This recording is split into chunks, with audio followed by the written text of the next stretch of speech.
নমস্কার। তন্ত্রমন্ত্রে আপনাকে স্বাগত। স্বপ্নে যদি মৃত বাবা মাকে দেখতে পান, যদি স্বপ্নে মৃত আপনজনদের হাসি খুশি দেখেন, তবে বুঝবেন তারা ভালো আছেন এবং আপনাকে আশীর্বাদ করছেন।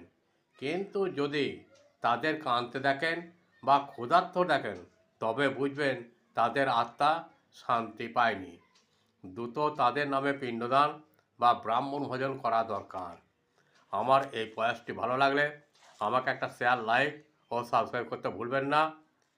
আর যারা আমাকে সাবস্ক্রাইব করেছেন তাদের উদ্দেশ্যে জানাই আমার প্রণাম ও আন্তরিক ভালোবাসা। এইভাবে আমার পাশে থেকে সাহায্যের হাত বাড়িয়ে দিন। নমস্কার। জয় মা তারা, জয় বাবা বামদেব, জয় ঠাকুর রামকৃষ্ণ, মা সারদা। সকলকে ভালো রাখুন, সুস্থ রাখুন। নমস্কার, ভালো থাকবেন।